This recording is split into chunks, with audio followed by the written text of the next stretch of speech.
Եվ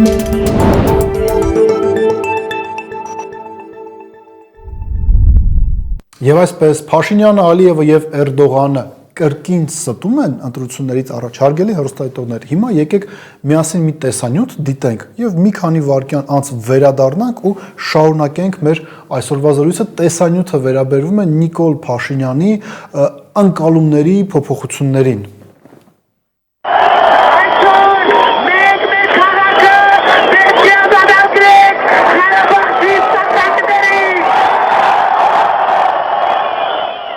Կարող եմ լիաթոք ասել, հպարտ ենք ձեզանով, սիրելի արցախցիներ, խոնարհվում ենք ձեր առաջ, սիրելի արցախցիներ, սիրում ենք բոլորիդ, սիրելի արցախցիներ։ Մենք պետք է հրաժարվենք այն մտածելակերպից, երբ իրար բաժանում ենք ղարաբաղցիների, իջևանցիների, գյումրեցիների, սփյուռքահայերի։ Այ հիմա եկեք այս ամեն ինչը վերլուծենք ստեղծված իրավիճակի համատեքստում եւ երեք Նիկոլ Փաշինյանի ազգային ժողովում ունեցած բենեֆիսի համատեքստում։ Իհարկե ոմանք կարող են ասել, որ սա դեմագոգիայի հերթական դրսևորումներ, որ Նիկոլ Փաշինյանը ցուցադրեց ազգային ժողովի ամբիոնից, բայց ի թիվս այլ ինչ սա խոստովանություններ այն մասին, որ ելնելով քաղաքական առաջնահերթություններից Նիկոլ Փաշինյանը պատրաստ է 180 աստիճանով փոխել իր իսկ կողմից առաջ քաշած գնահատականները, ավելին տեսեք, երբ որ Նիկոլ Փաշինյանին ասում են, որ իր գործողությունները համահունչ չեն ստեղծված իրավիճակին, որ երբ որ հարևան երկրում այդ պատերազմական գործողություններ են ընթանում, դու Ալեն Սիմոնյանի հետ միասին կուկուռուզ եւ պերաշկի ես ուտում, դա մարդկանց մոտ մտավախություն է առաջացնում առայն, որ մենք իսկապես ունենք խնդիր ճգնաժամային կառավարման հետ։ Ինչ է ասում Նիկոլ Փաշինյանը, Էյնշտեյնից սկսած մինչև այլ գնահատականներ է տալիս, ի դեպ բախտներս բերել է, որ Էյնշտեյնին Էփշտեյնի հետ չի խառնել ազգային ժողովի ամբիոնից։ Տեսեք, ինչ է ասում Նիկոլ Փաշինյանը, նա ասում է, որ անդիմությունը սխալ է անցալում իրողությունները եւ շատ բաներ, որոնք ակտուալ են 18-19 թվականին, 20-21 թվականին, հիմա իրենք այլևս ակտուալ չեն, իսկ անդիմությունը մնացել է անցյալում, իսկ ինքը Նիկոլ Փաշինյանը պրոգրեսիվ լինելով առաջինը, հարգելի հեռուստադիտողներ, իրականում ինչ է տեղի ունեցել։ Մինչև ընտրությունները Նիկոլ Փաշինյանը մի բան է խոսացել, հետընտրական փուլում լրիվ այլ բան է արել։ 18 թվականին, այսպես կոչված հեղափոխության ժամանակ, Նիկոլ Փաշինյանին ժողովուրդը աջակցում էր եւ բերում էր իշխանության դրա համար, որ սոցիալ-տնտեսական խնդիրները լուծվեին։ 21 թվականին Նիկոլ Փաշինյանը խոսք էր տալիս նաեւ Շուշիի եւ Հադրութի դեօկուպացիա։ Ինչ ստացանք մենք այս ամեն ինչի վերջնարդյունքում։ Մենք ստացանք իրավիճակ, երբ որ ոչ միայն սոցիալ-տնտեսական խնդիրները չլուծվեցին, այլ Շուշին, Հադրութը ոչ միայն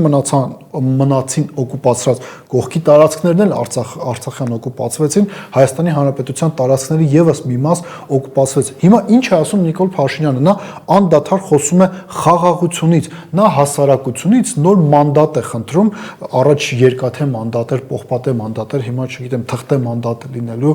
խաղաղության պայմանագիր թղթի վրա են, չէ՞, ստորագրելու։ Հիմա ինքը այդ մանդատն է ուզում, բայց տրամաբանությունը եւ վերջին տարիների փորձը մեզ հուշում են, որ այդ թղթե մանդատ ասվածը խաղաղության համար վերջնարդյունքում եւս վերածվելու է էլեկտորալ խաբեության։ Ինչի մասն է խոսքը։ Նա կստանա իշխանություն հետընտրական փուլում, կանի լրիվ հակառակ եւ խաղաղության փոխարեն մենք կստանանք կապիտուլյացիա։ Բայց հարգելի հեռուստադիտողներ, տեսեք ինչ նուրբ են իրենք խաղում հայ ժողովրդի հոգու լարերի հետ։ 2008 թվականին Նիկոլ Փաշինյանին շատ օրգանիկ կերպով հասարակությունը մերժեց, որտեղ Նիկոլ Փաշինյանը ասում էր, որ արցախցիները տականքներ են, որոնք գրավել են Հայաստանի Հանրապետության մայրաքաղաքը, բայց հետո 2008-ից հետո Նիկոլ Փաշինյանը շատ լավ աշխատեցին։ Նիկոլ Փաշինյանից փորձեցին կերտել ազգային հայրենասիրական գաղափարներով առաջ շարժող մի քաղաքական գործիչ, տարբեր գնահատականներ էր տալիս Փաշինյանը, ոմանք մոռացել են, բայց 16 թվականի քառօրյա պատերազմից հետո Նիկոլ Փաշինյանը ոչ միայն պատերազմից 1 ամիս հետո գնացել էր Արցախի Հանրապետություն եւ այնտեղ ինժեներաշինարարական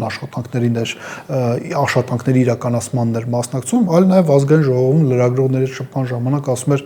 Ես իմ տպավորությունները կարող եմ ձեզ հետ կիսվել, հարգելի լրագրողներ, եւ Արցախում ասում են, որ միջև մենք մի շրջան Ադրբեջանից չգրավենք կամ մի հատ մեծ քաղաք չընկնի, այս պատերազմական գործողությունները չեն դադարի։ Հիմա այս նույն մարդը առաջ է քաշում այն թեզը, որ Արցախը Ադրբեջանը եւ վերջ, ընդհանրապես զարմանալի է, որ իր ընկալմամբ իրանական անօթաչուն ընկել է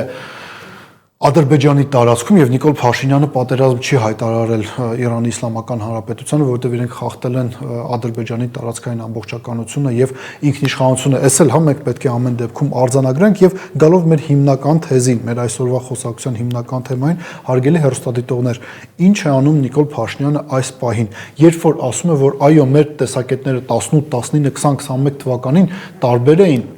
հիմա տեսակետները լրիվ այլ են։ Ոչ, Նիկոլ Փաշինյանը վերադարձել է իր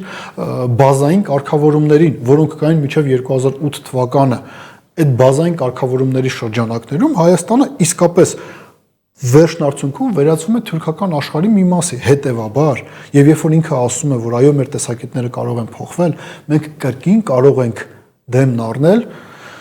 էլեկտորալ խաբեության, միջև ընտրությունները, թոշակների բարձրացումից միջև տարբեր այլ բաներ խոսք կտան, հետընտրական փուլում էլ տեղ